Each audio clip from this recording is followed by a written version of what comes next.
सावन के सोमवार के दिन, सावन का आखिरी देवाधिदेव महादेव प्रथम सोमवारी निकल गई, द्वितीय सोमवारी निकल गई, तृतीय निकल गई, चतुर्थ सोमवारियां निकलती चली गई। सावन का आखिरी सोमवार देवाधिदेव। मालूम होगा कि ये सोमवार की सोमवार का दिन, सावन के महीने का सोमवार इतना प्रसिद्ध क्यों है, श्रावण के महीने के सोमवार का इतना महत्व क्यों होता है?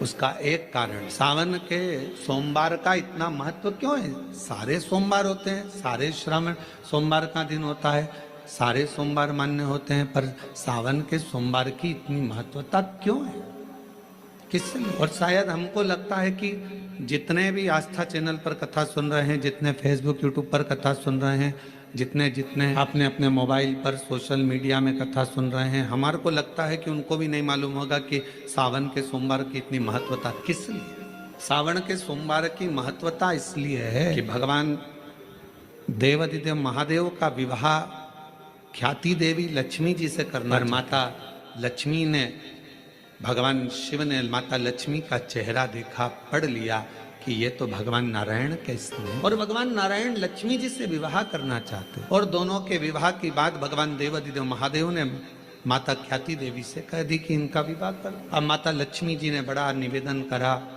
आपने हमारा विवाह भगवान नारायण के साथ में कर दिया, हमारे मन की बात को रख लिया, बड़ी कृपा करी भोले बाबा, मेरा मन है मैं आपके चरणों की सेवा, मुझे कोई सेवा आपकी बताओ। शिव मंदिर में कभी भी जाकर पंडित जी से मत पूछना कि यहाँ की कोई सेवा मुझे बताओ। भगवान के अन्य मंदिर होंगे तो वहां जाकर पूछना, देवी जी के मंदिर में यहाँ सेवा बताओ, राम जी के मंदिर में पूछना यहाँ सेवा बताओ, भगवान कृष्ण के मंदिर में पूछना हमारे लिए कोई सेवा बताओ, भगवान दत्त के मंदिर में पूछना हमारे लिए सेवा बताओ। सारे मंदिरों में जाकर कहना कि हमारे लिए सेवा बताओ, और शिव जी के मंदिर में जाकर मत कहो कि हमारे लिए सेवा बताओ। वहां तो झाड़ू उठाओ, सेवा में लग जाओ। वहां तो निर्माल्य पड़ा है, उसको उठाओ, विसर्जन में ले जाओ। वहां पोछा उठाओ, पोछा लगाना प्रारंभ कर दो, शिव जी का श्रृंगार करना प्रारंभ कर दो, शिव जी का सुंदर स्नान कराना प्रारंभ कर दो। शिव मंदिर में सेवा पूछी नहीं जाती, सेवा करी जाती। शंकर के मंदिर में कहना ना पड़े कि तुम्हें ये कर। शिव मंदिर में जाकर कभी नहीं पूछना कि मुझे सेवा क्या कर। शिव मंदिर में तो जाकर सेवा। अब लक्ष्मी जी पूछ रही हैं भोले बाबा से, आप मुझे बताओ, मैं आपकी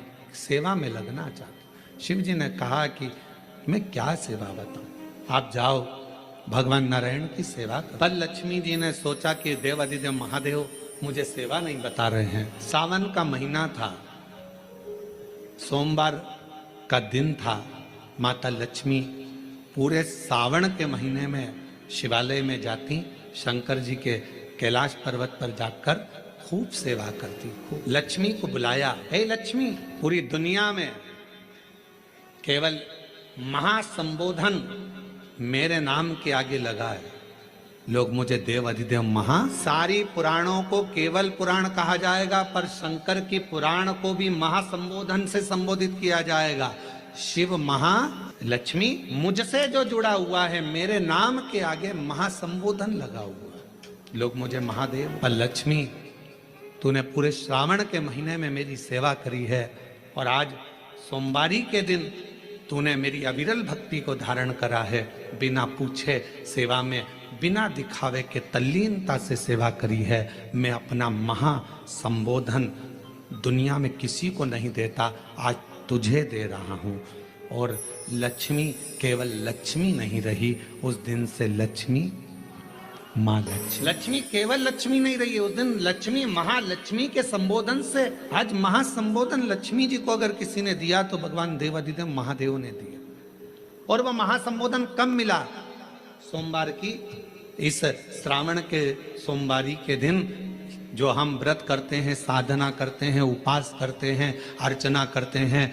पूरे वर्ष आप सोमवार का व्रत करते हैं कि नहीं करते वो पता नहीं, पर सावन के महीने में 4-5 जो भी सोमवार पड़ जाएं, अगर उस पर अगर आपने व्रत कर लिया, व्रत को धारण कर लिया, या शिवालय के जाकर भगवान शंकर की आराधना कर ली, तो पूरे वर्ष के सोमवार का फल सावन के महीने के 5 या 4 सोमवार में प्राप्त हो गया।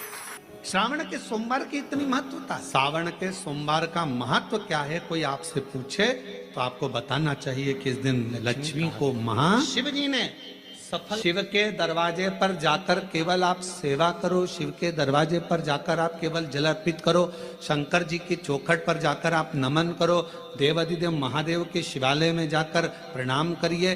भगवान शंकर की चौखट पर द्वार पर अगर आप जा रहे हो, 3 चीजें आपको मांगना नहीं पड़ेगी। जैसे लक्ष्मी जी ने शिव जी से नहीं मांगा कि मुझे महासंबोधन दो, लक्ष्मी जी ने नहीं मांगा कि मुझे भगवान विष्णु दो, लक्ष्मी जी ने नहीं मांगा कि मुझे ये देना। लक्ष्मी जी तो शंकर भगवान की सेवा में लग गई, तो लक्ष्मी जी को 3 चीजें अपने आप मिल गई। एक शांति हृदय की, दूसरा दिशा, लक्ष्मी जी को कहाँ जाना है, और तीसरे नंबर पर सफलता। माता लक्ष्मी केवल लक्ष्मी नहीं रही, उनको महालक्ष्मी कहा।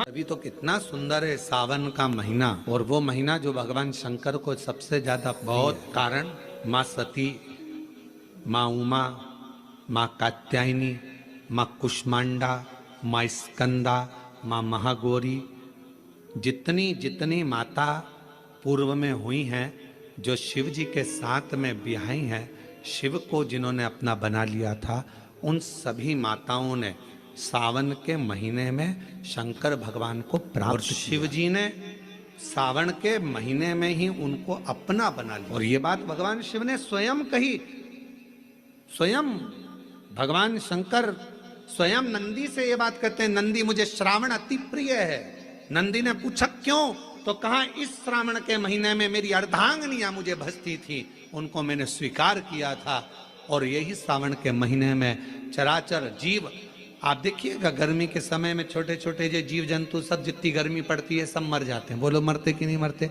अभी बारिश चालू हो गई, बारिश चालू हो गई तो तुम्हारे घर में ऐसे बारीक बारीक नए नए डिजाइन के कीड़े मिलेंगे। घर में घुस जाते हैं तो शिव महापुराण की कथा कहती है, चराचर अचर जीव जंतु पशु पक्षी सबको मालूम है सावन का महीना चल रहा है, हमारे बाबा का महीना चल रहा है जो करुणा करने वाले, ये उनको भी ज्ञान है, उसको पशुपति नाथ कहते हैं। अब जरा विचार करिए, जिस चींटे में कभी पर नहीं आते वो चींटे में सावन में पर आ जाते हैं।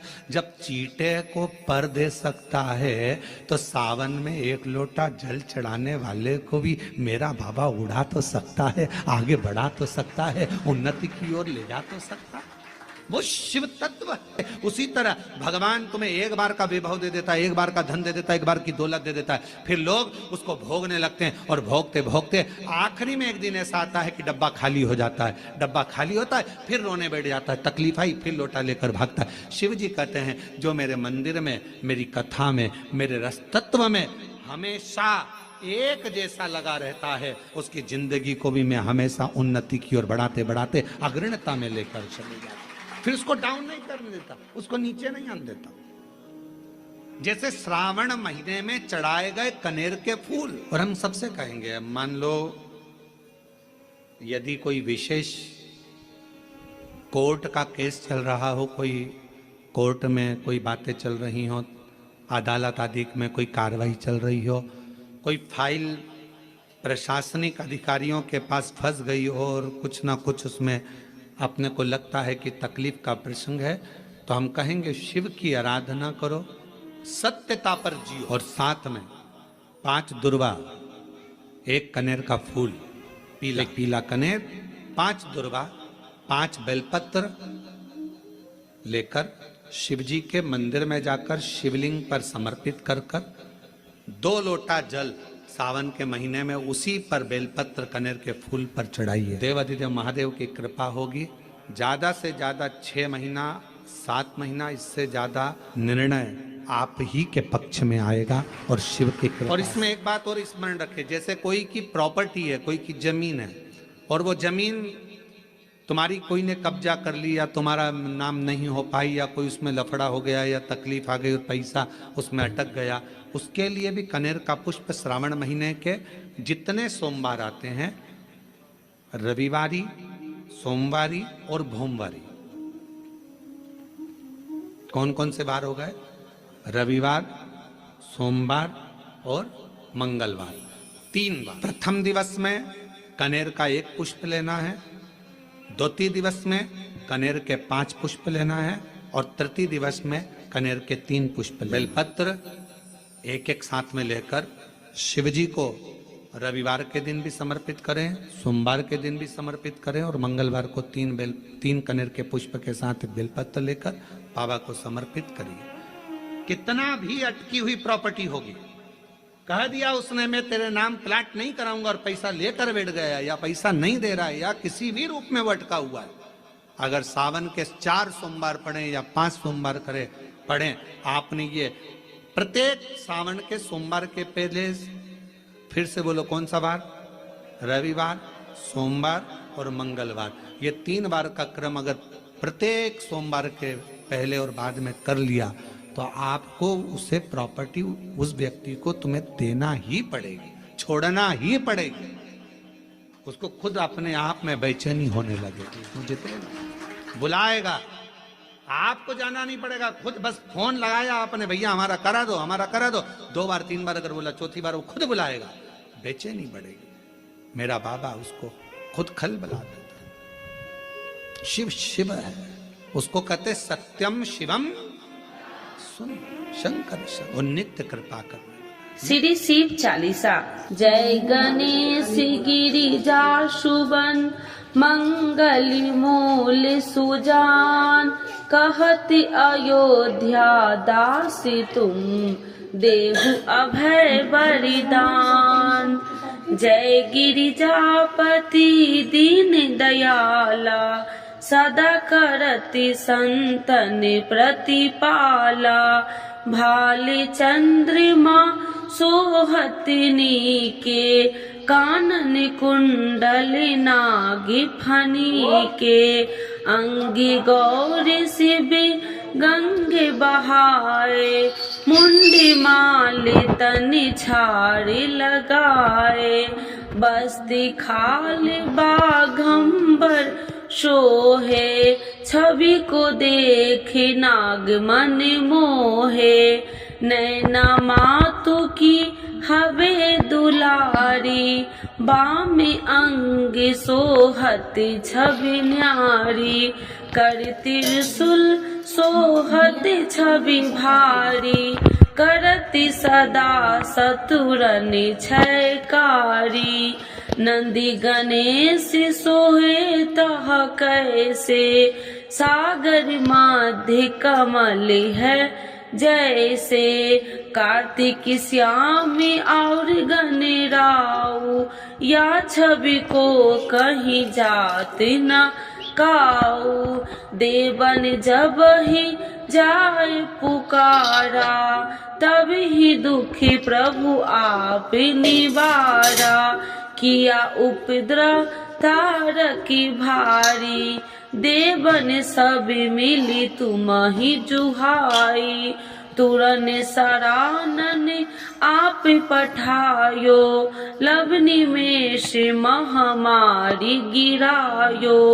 आप जलंधर असुर संहारा, सुयसि तुम्हारा विदित संसारा। त्रिपुरासुर सन युद्ध मचाई, सब ही कृपा कर लीन बचाई। किया तपहि भागीरथी भारी, पूरब प्रतिज्ञाता सुपुरारी।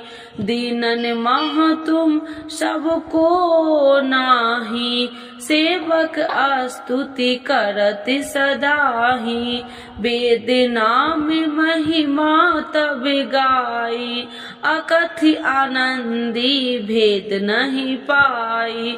प्रगति उडति मंथन में ज्वाला, जरत सुरासुर भय बिहाला। किन्हीं दयात करी सहाई, नीलकंठी तब नाम कहाई। पूजन राम चंद्र जब किन्हा, जीत के लंक विभीषण दिन्हा।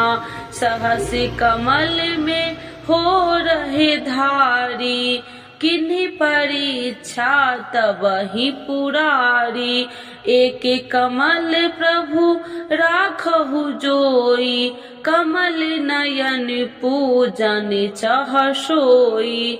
कठिन भक्ति देखी प्रभु शंकर, भय प्रसन्न दिए इच्छित वर। जय जय जय अनंत अविनाशी, करत कृपा सबके घटवासी। दुष्ट सकल नित्य मोह सतावे, भ्रमत रहो मोहि चैन न आवे।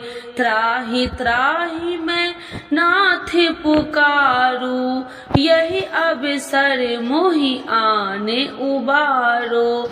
ले त्रिशूल शत्रु को मारो, संकट से मोहि आने उबारो। माते पिता भ्राता सब होई, संकट में पूछत नहीं कोई। स्वामी एक है आस तुम्हारी, आए हरहु मम संकट भारी। धन निर्धन को देते सदाही, जो कोई जाचे सो फल पाही। स्तुति कहे विधि करे तुम्हारी, क्षमहु नाथ अब चूकी हमारी।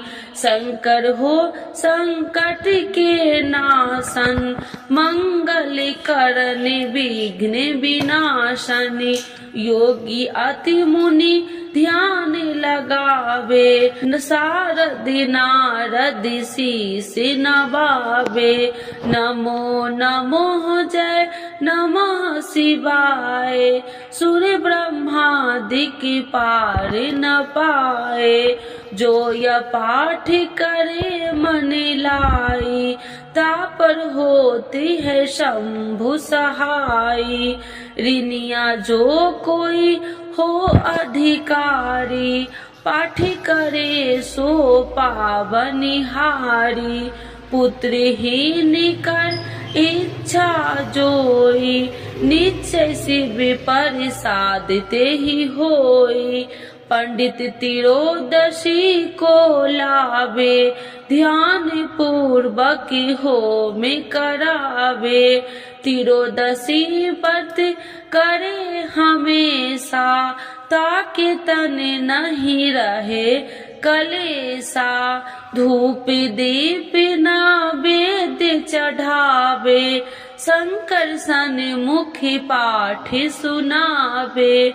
जन्म जन्म के पाप नशावे, अंत धाम शिवपुरी में पावे। कहत अयोध्या दासी आस तुम्हारी, जानी सकल दुखी हरहु हमारी। नित्य नेम कर प्रातः ही पाठ करो चालीसा, तुम मेरी मनोकामना पूर्ण करो जगदीश। मगसर छठी हेमंत ऋतु, 164 जान। स्तुति चालीसा शिव ही पुण्य के कल्याण। आज के युग में शिव चालीसा पाठ व्यक्ति के जीवन के लिए बहुत महत्वपूर्ण है। शिव चालीसा की सरल भाषा के माध्यम भगवान शिव को आसानी से प्रसन्न किया जा सकता है। भक्त अपने जीवन में पैदा हुई कठिनाइयों और बाधाओं को दूर करने के लिए श्री शिव चालीसा का नियमित पाठ करते हैं। श्री शिव चालीसा के पाठ से आप अपने दुखों को दूर कर भगवान शिव को असीम कृपा प्राप्त कर सकते हैं।